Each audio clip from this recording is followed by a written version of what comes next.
বন্ধুরা, আজকে একটা নতুন গল্প নিয়ে এলাম তোমাদের মাঝে। এটা সত্য এবং বাস্তব জীবনের ঘটনা। শেষ পর্যন্ত শোনার অনুরোধ রইল। শুনলে তোমার মধু চলে আসবে।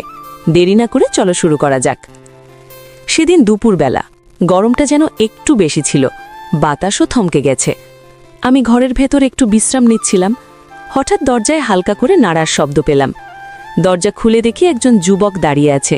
চেহারায় অদ্ভুত এক দৃঢ়তা, চোখে কৌতূহল আর আত্মবিশ্বাস। বয়স আনুমানিক 22-23 হবে। সে একটু ইতস্তত করে বলল, আপনি কি এখানে একা থাকেন? আমি কিছুটা অবাক হলেও শান্তভাবে উত্তর দিলাম, হ্যাঁ বলুন, কি দরকার? সে কিছুক্ষণ চুপ করে রইল। মনে হচ্ছিল অনেক কিছু বলতে চায়, কিন্তু ঠিক ভাষা খুঁজে পাচ্ছে না। তারপর সাহস করে বলল, আপনার কাছে আমার একটা প্রস্তাব আছে, যদি একটু সময় দেন। আমি তাকে ভেতরে আসতে বললাম। ঘরে ঢুকে সে চারপাশটা একবার চোখ বুলিয়ে নিল।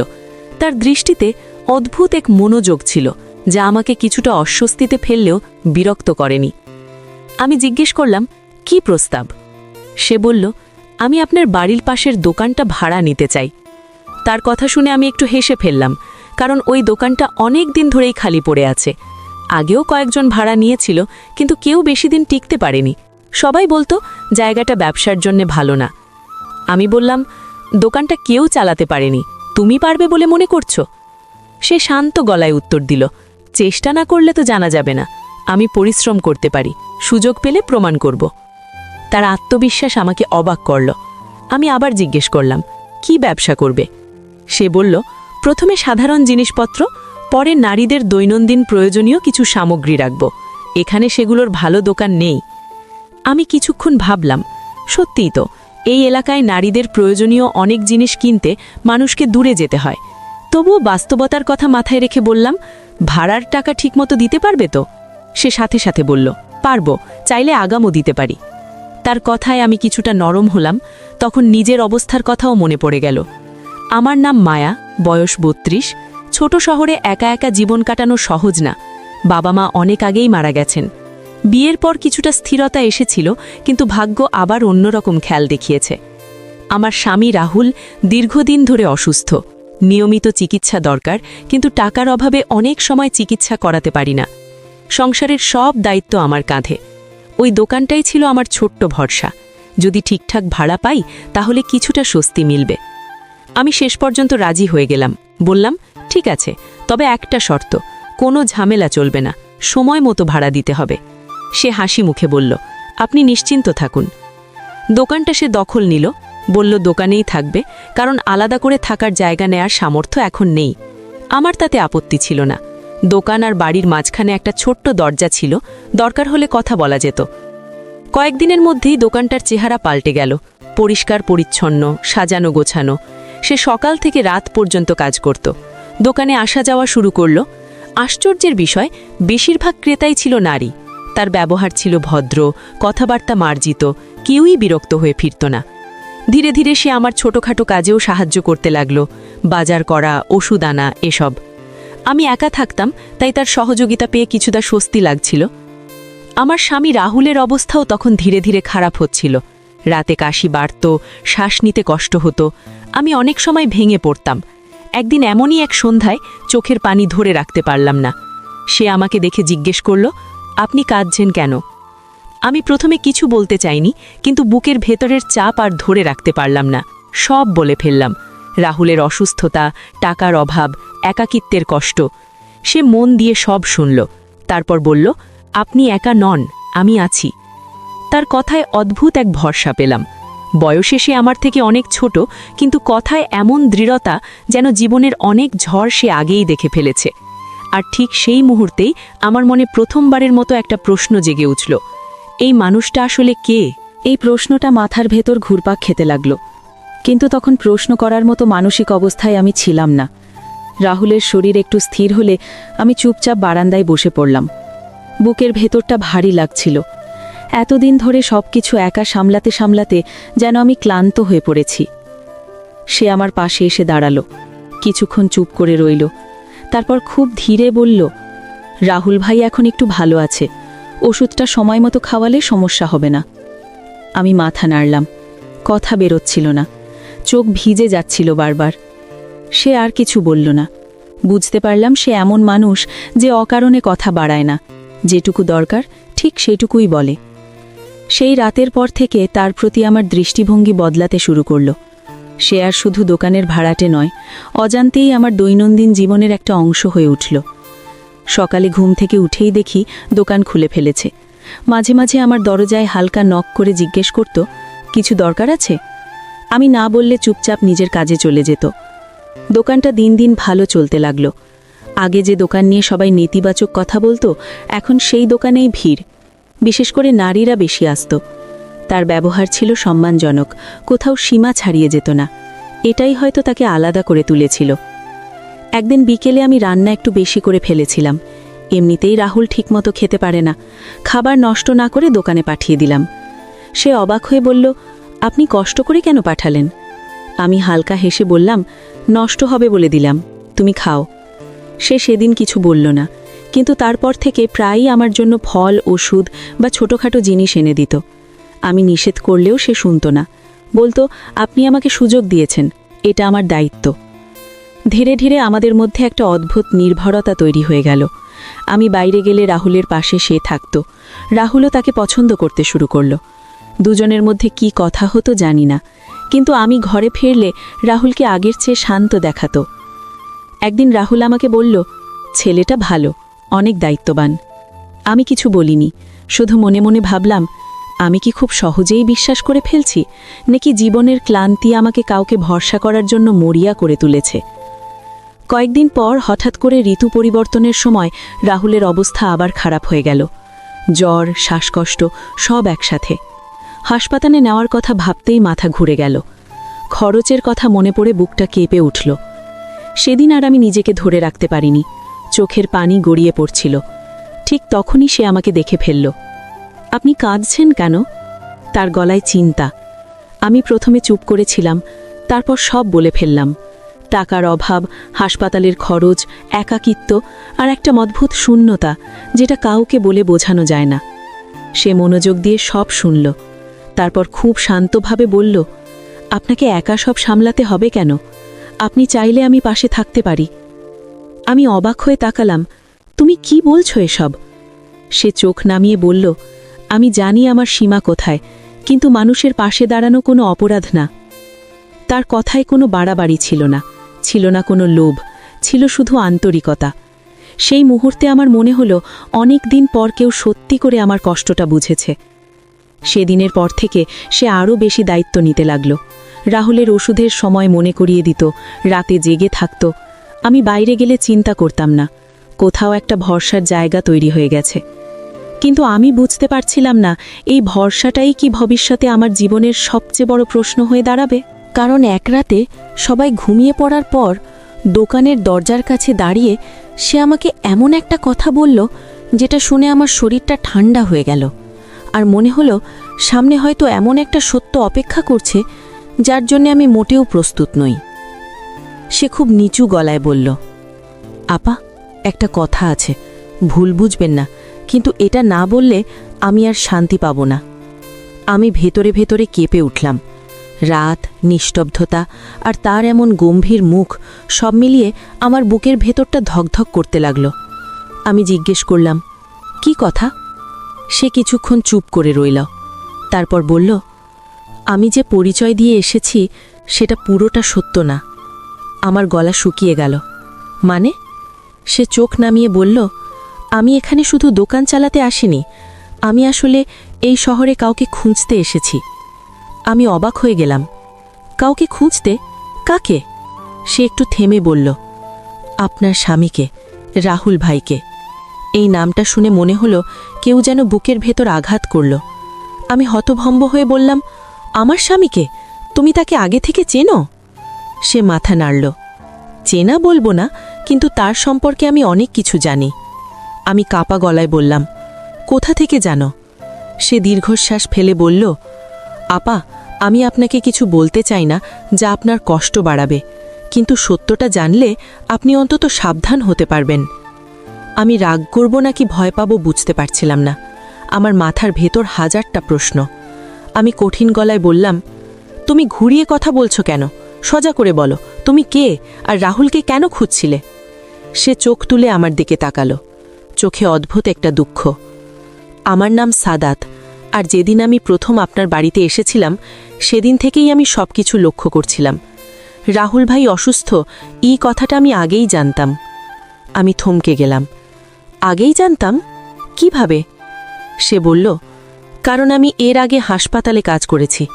ওখানে কাগজপত্র, রিপোর্ট এসবের সঙ্গে পরিচয় ছিল। আপনার স্বামীর কিছু পুরনো কাগজ আমি একবার দেখেছিলাম। আমি চিৎকার করতে চেয়েও পারলাম না, যেন গলা আটকে গেল। তুমি আমার স্বামীর রিপোর্ট দেখেছ? কেন? সে শান্তভাবে বলল, আপা, আমি খারাপ উদ্দেশ্যে করিনি। আমি শুধু বুঝতে চেয়েছিলাম ওনার অসুখটা আসলে কতটা গুরুতর। আমি রাগে কাঁপতে লাগলাম। তোমার এত মাথা ঘামানোর দরকার কি? সে বলল, কারণ আমি আপনার সাহায্য করতে চাই। আমি তিক্ত হেসে বললাম, সাহায্য? এভাবে গোপনে সব জেনে? সে তৎক্ষণাৎ বলল, আপা, আমি আপনাকে বিশ্বাস করে বলেই বলছি। আপনি যদি চাইতেন আমি চুপ করে চলে যেতে পারতাম, কিন্তু আপনি একা, আর আপনি যে কষ্ট করছেন সেটা আমার চোখ এড়ায় না। আমি কিছুক্ষণ চুপ করে রইলাম, বাতাসও যেন থমকে আছে। তারপর বললাম, ঠিক আছে, তুমি কি বলতে চাও? সে একটু কাছে এসে খুব নিচু গলায় বলল, রাহুল ভাইয়ের চিকিৎসা ঠিক পথে যাচ্ছে না। আমার বুকটা ধপ করে উঠল। মানে?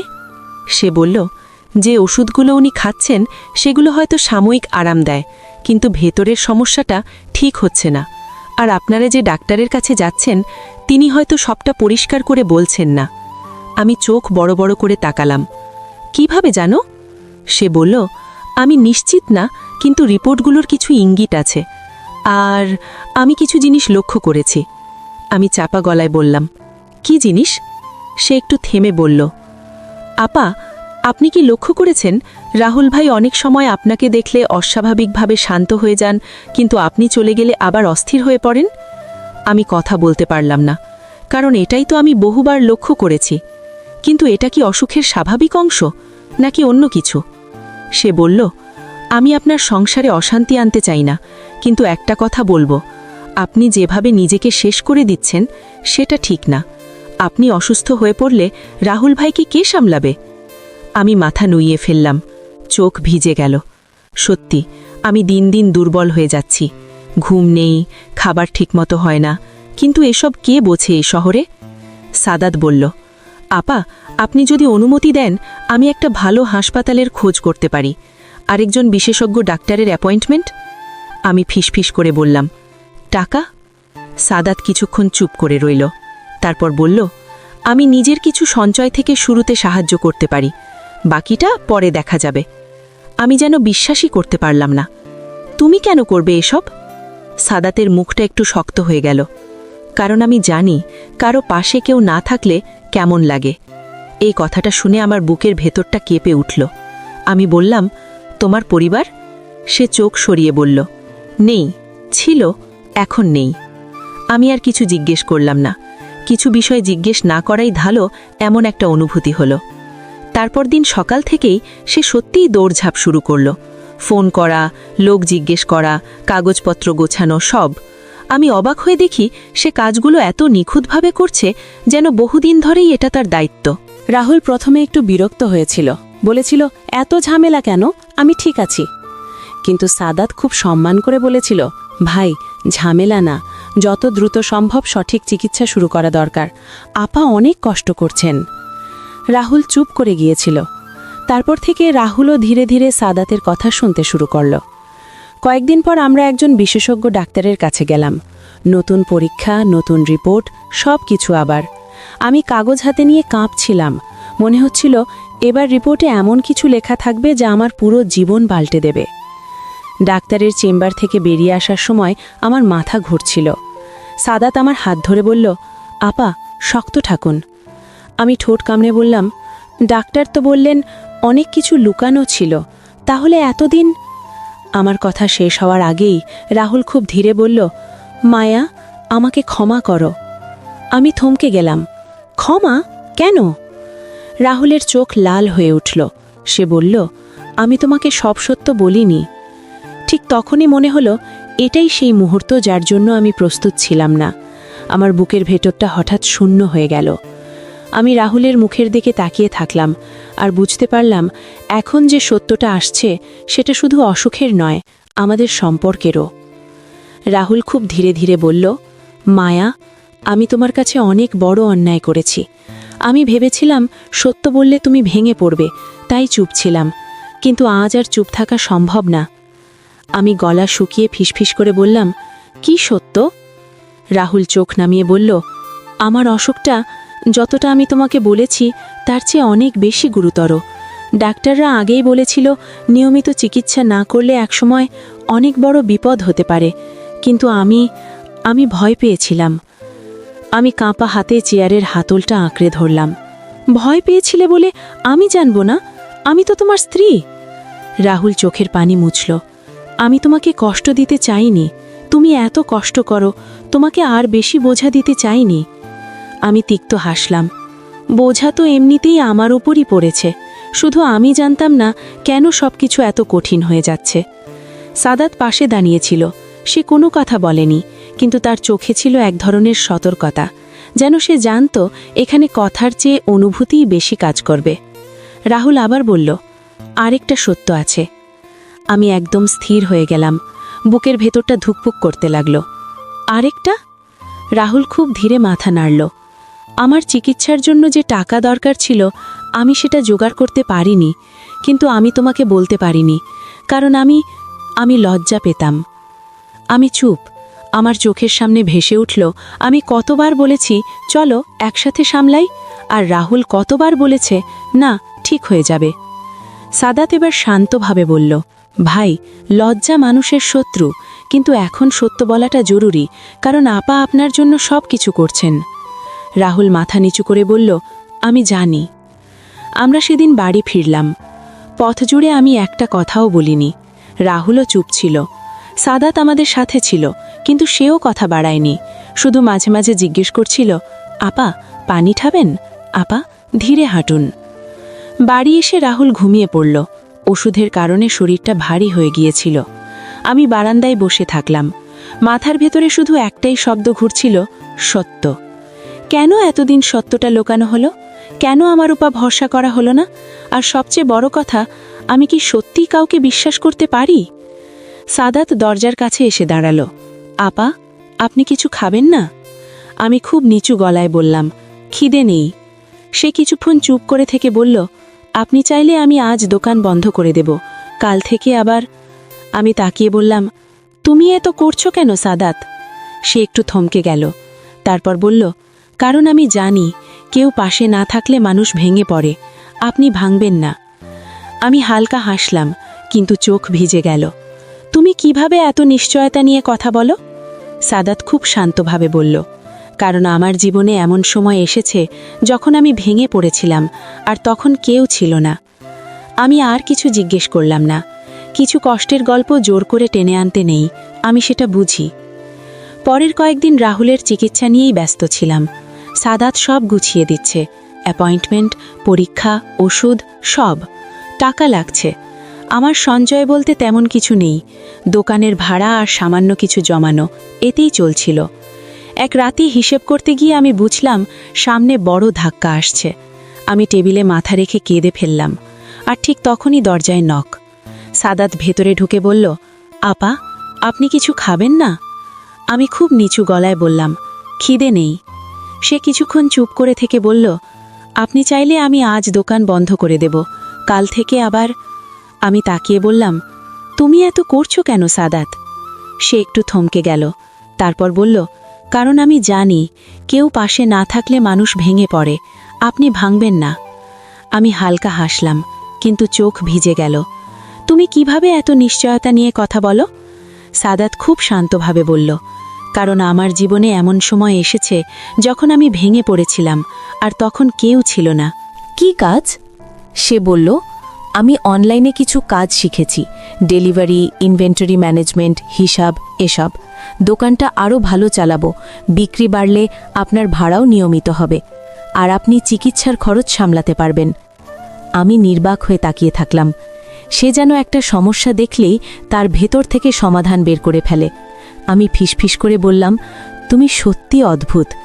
সাদাত হালকা হাসল। অদ্ভুত না আপা, আমি শুধু হার মানতে শিখিনি। তারপর থেকে দোকানের বিক্রি আরও বেড়ে গেল। সাদাত নতুন নতুন জিনিস আনল, নারীদের জন্য দরকারি সামগ্রী, বাচ্চাদের কিছু জিনিস, হালকা গৃহস্থালী। মানুষজন বলাবলি করতে লাগল, এই দোকানটা তো এখন এলাকার সেরা। আমি ভাবতাম ভাগ্য কি সত্যি বদলাচ্ছে, কিন্তু ঠিক তখনই আমার শরীরে এক অদ্ভুত পরিবর্তন হতে শুরু করল। প্রথমে আমি বুঝিনি, ভাবলাম ক্লান্তি, তারপর মাথা ঘোরা, দুর্বল লাগা, খাবারে অরুচি। দিন দিন সেটা বাড়তে লাগল। একদিন রান্নাঘরে দাঁড়িয়ে হঠাৎ চোখ অন্ধকার হয়ে এলো। আমি মেঝেতে বসে পড়লাম। সাদাত দৌড়ে এসে বলল, আপা কি হয়েছে? আমি বললাম, কিছু না, মাথা ঘুরছে। সে জোর করে বলল, না, এটা কিছু না, না, আপনি ডাক্তারের কাছে যাবেন। আমি যেতে চাইনি। টাকা, সময়, ঝামেলা সব মনে হচ্ছিল ঝামেলা। কিন্তু সাদাত শুনল না। পরদিনই আমাকে নিয়ে গেল একজন ডাক্তারের কাছে। ডাক্তারের কাছে বসে আমার হাত কাঁপছিল। ডাক্তার কিছু প্রশ্ন করলেন, কিছু পরীক্ষা লিখে দিলেন। রিপোর্ট হাতে পাওয়ার পর ডাক্তার কিছুক্ষণ চুপ করে তাকিয়ে রইলেন। তারপর বললেন, আপনি কি মানসিকভাবে প্রস্তুত? একটা সুখবর আছে। আমি অবাক হয়ে বললাম, সুখবর? ডাক্তার বললেন, আপনি মা হতে চলেছেন। মনে হলো মাথার ওপর আকাশ ভেঙে পড়ল। আমার হাত থেকে রিপোর্টটা পড়ে যেতে চাইল। আমি ফিসফিস করে বললাম, এটা কিভাবে সম্ভব? ডাক্তার হয়তো ভাবলেন আমি ভয় পেয়ে গেছি। তিনি স্বাভাবিক গলায় বললেন, অনেকেই প্রথমে বিশ্বাস করতে পারেন না, কিন্তু রিপোর্ট স্পষ্ট। আমি কোনো কথা বলতে পারছিলাম না। মাথার ভেতর শুধু একটাই প্রশ্ন, রাহুল তো এত অসুস্থ, তাহলে? সাদাত আমার পাশে দাঁড়িয়েছিল। তার মুখটা হঠাৎ ফ্যাকাশে হয়ে গেল। চোখের দৃষ্টি একবার আমার দিকে, একবার রিপোর্টের দিকে, যেন সেও নিজে কিছু বুঝে উঠতে পারছে না, অথবা বুঝে ফেলেছে। বাড়ি ফেরার পথে আমি একদম পাথর হয়েছিলাম। কথা নেই, চোখে পানি নেই, শুধু শূন্যতা। দরজায় ঢুকেই দেখি রাহুল বিছানায় আজ শোয়া। আমি কাঁপা গলায় বললাম, রাহুল, আমার একটা কথা আছে। রাহুল চোখ তুলে তাকালো। কি কথা? আমি রিপোর্টটা তার দিকে এগিয়ে দিলাম। ডাক্তার বলেছে আমি মা হতে চলেছি। রাহুল রিপোর্টটা হাতে নিয়ে কিছুক্ষণ চুপ করে তাকিয়ে রইল। তারপর সে মুচকি হেসে বলল, তাহলে তো ভালোই হলো মায়া, ঈশ্বর আমাদের উপর দয়া করেছেন। তার হাসিটা দেখে আমি আরও ভয় পেয়ে গেলাম, কারণ ওই হাসির ভেতর কোথাও যেন একটা গোপনীয়তা লুকিয়ে আছে, একটা অস্বাভাবিক নিশ্চয়তা। আমি ফিসফিস করে বললাম, তুমি অবাক হচ্ছ না? রাহুল ধীরে বলল, অবাক হব কেন, সব কিছুই তো সম্ভব। ঠিক তখনই আমি পিছনে তাকালাম। দরজার কাছে দাঁড়িয়ে থাকা সাদাতের চোখে আমি এমন একটা দৃষ্টি দেখলাম যেটা আগে কখনো দেখিনি। ভয়, অনুশোচনা আর যেন সিদ্ধান্তের ছায়া। আমি সাদাতের চোখের দিকে তাকিয়ে থাকলাম। বুকের ভেতরটা হঠাৎ কেঁপে উঠল। আমার মনে হলো এই খবরটা শুধু আমাকে না, সাদাতকেও নাড়িয়ে দিয়েছে। কিন্তু কেন? সে কি কিছু জানে, নাকি আমি যা ভাবছি সেটাই সত্য? রাহুল বিছানায় আধ শোয়া অবস্থায় হাসি মুখে বলল, মায়া, চিন্তা করো না, এখন তোমাকে খুব যত্ন নিতে হবে। ডাক্তার যা বলবে তাই করবে। আমি ধীরে ধীরে বললাম, রাহুল, তুমি তো এতদিন বলেছ তোমার শরীর খুব দুর্বল, তাহলে? রাহুল চোখ সরিয়ে নিল। তারপর শান্ত গলায় বলল, শরীর দুর্বল মানেই সব কিছু থেমে যায় না, অনেক কিছুই ঈশ্বরের হাতে। তার কথাগুলো আমাকে শান্ত করল না, বরং আরও সন্দেহ তৈরি করল, কারণ কথার ভেতরে যেন বাস্তবের চেয়ে গল্প বেশি ছিল। আমি চুপ করে রুম থেকে বের হয়ে এলাম। বারান্দায় এসে দাঁড়ালাম। রাতের বাতাসে শরীর ঠান্ডা লাগছিল, কিন্তু মাথার ভেতরে আগুন জ্বলছিল। আমি নিজের মনকে বোঝাতে চেষ্টা করছিলাম, না, এসব ভাবা ঠিক না। রাহুল আমার স্বামী, এটা স্বাভাবিক। কিন্তু সাদাতের ওই মুখ, ওই দৃষ্টি, সেটা আমাকে বারবার থামিয়ে দিচ্ছিল। কিছুক্ষণ পর সাদাত বাইরে এলো। খুব ধীরে বলল, আপা, আপনি ঠিক আছেন? আমি তাকিয়ে বললাম, সাদাত, তোমাকে একটা প্রশ্ন করব, সত্যি করে উত্তর দেবে? সে থমকে গেল, তারপর মাথা নাড়ল। জি, জিজ্ঞেস করুন। আমি কাপা গলায় বললাম, তুমি কি কিছু জানো? এই খবরটা শোনার পর তোমাকে অদ্ভুত লাগছিল কেন? সাদাত কিছুক্ষণ চুপ রইল। তার মুখটা কঠিন হয়ে গেল। মনে হলো সে নিজের ভেতরে একটা যুদ্ধ করছে। তারপর খুব নিচু গলায় বলল, আপা, আপনি যদি সত্যি বলেন, আপনি কি আমাকে ঘৃণা করবেন? এই কথাটা শুনেই আমার শরীরটা ঠান্ডা হয়ে গেল। আমি শক্ত গলায় বললাম, সত্যি বলো। সাদাত চোখ বন্ধ করল, যেন সাহস জোগাড় করছে। তারপর বলল, রাহুল ভাই যে সব ঠিক বলতেন সেটা পুরো সত্য না। উনি শুধু অসুস্থ ছিলেন না, উনি অনেক কিছু লুকিয়েও রেখেছিলেন। আমি গলার স্বর কাঁপিয়ে বললাম, কি লুকিয়েছিল? সাদাত বলল, আমি যখন হাসপাতালে কাজ করতাম তখন একজন সিনিয়র ডাক্তারকে ওনার ফাইল নিয়ে কথা বলতে শুনেছিলাম। তখনই আমি বুঝেছিলাম চিকিৎসা শুধু টাকার অভাবে আটকে নেই, কিছু সিদ্ধান্ত ইচ্ছে করেই পিছিয়ে রাখা হচ্ছিল। আমি মাথা ঘুরে দাঁড়িয়ে পড়লাম। কিন্তু কেন? সাদাত বলল, কারণ রাহুল ভাই চাইতেন না আপনি সব সত্য জানুন। উনি ভাবতেন আপনি জানলে আপনি তাকে ছেড়ে চলে যাবেন কিংবা ভেঙে পড়বেন। আমি অস্থির হয়ে বললাম, তাহলে এই গর্ভধারণের ব্যাপারটা? সাদাতের চোখে পানি এসে গেল। সে খুব ধীরে বলল, আপা, আমি নিশ্চিত নই, কিন্তু আমি ভয় পাচ্ছি, কারণ কিছু রিপোর্টে এমন কিছু ছিল যা দেখে আমার মনে হয়েছে আপনার এই অবস্থাটা হঠাৎ হওয়ার কথা না। আমার বুকের ভেতরটা কেঁপে উঠল। আমি চাপা গলায় বললাম, তুমি কি বলতে চাইছ? সাদাত মাথা নিচু করল। আপা, আমি কাউকে দোষ দিতে চাই না, আমি শুধু চাই আপনি সত্যটা জানুন। আপনার আর আপনার সন্তানের নিরাপত্তা আগে। আমি চোখ বন্ধ করে দীর্ঘশ্বাস ফেললাম। ভিতরে ভিতরে আমি ভেঙে পড়ছিলাম, কিন্তু বাহিরে আমি শক্ত থাকার চেষ্টা করলাম। বললাম, ঠিক আছে, তাহলে কি করব? সাদাত বলল, আগে নিশ্চিত হতে হবে। আপনাকে একটা ভালো হাসপাতালে আবার পরীক্ষা করাতে হবে, আলাদা ডাক্তার, আলাদা রিপোর্ট, আর রাহুল ভাইয়েরও কিছু পরীক্ষা দরকার। আমি অবাক হয়ে বললাম, রাহুলের পরীক্ষা এখন? সে বলল, হ্যাঁ, কারণ যেটা অস্পষ্ট সেটা পরিষ্কার না হলে আপনি সারা জীবন এই সন্দেহ নিয়ে বাঁচবেন। সেই রাতেই আমি সিদ্ধান্ত নিলাম, যাই হোক সত্য বের করব। আমি আর অন্ধকারে থাকতে চাই না। পরদিন সকালেই সাদাত সব ব্যবস্থা করে ফেলল। একটা ভালো হাসপাতালে অ্যাপয়েন্টমেন্ট, নতুন করে পরীক্ষা। আমি কাঁপতে কাঁপতে সেখানে গেলাম। মনে হচ্ছিল জীবনের সবচেয়ে বড় পরীক্ষা দিতে যাচ্ছি। ডাক্তার আমার রিপোর্ট দেখে প্রশ্ন করলেন, আপনার আগে কোনো চিকিৎসা হয়েছে? আমি বললাম, না, শুধু সাধারণ চেকআপ। ডাক্তার কিছুক্ষণ চিন্তা করে বললেন, আমরা কিছু পরীক্ষা আবার করব, আপনি উদ্বিগ্ন হবেন না। দিন দুয়েক পরে রিপোর্ট এলো। আমি রিপোর্ট হাতে নিয়ে দাঁড়িয়ে রইলাম।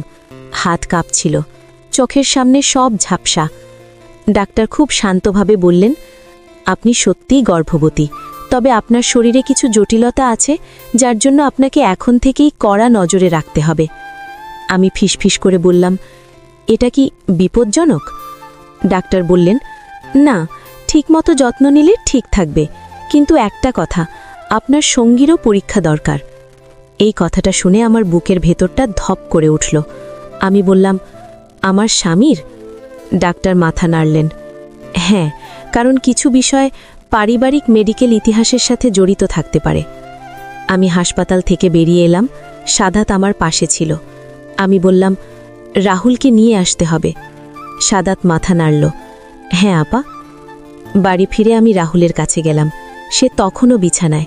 আমি শান্তভাবে বললাম, রাহুল, তোমাকে হাসপাতাল যেতে হবে, কিছু পরীক্ষা দরকার। রাহুল মুখ ঘুরিয়ে বলল, এখন কেন?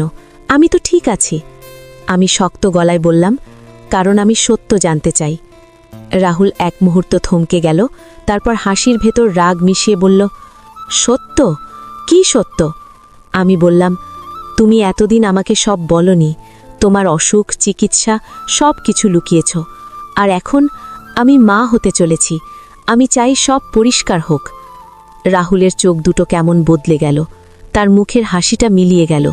সে ধীরে ধীরে উঠে বসে বলল, তুমি কি আমাকে সন্দেহ করছো মায়া? আমি চুপ করলাম। চুপ থাকাটাই তখন উত্তর। রাহুল দীর্ঘশ্বাস ফেলে বলল, ঠিক আছে, যাও, যা জানতে চাও জেনে নাও। সেই দিনই তাকে নিয়ে হাসপাতালে গেলাম। পরীক্ষা হলো, রিপোর্টের জন্য অপেক্ষা। অপেক্ষার সময়টা আমার জীবনের সবচেয়ে দীর্ঘ মনে হচ্ছিল। অবশেষে রিপোর্ট এলো।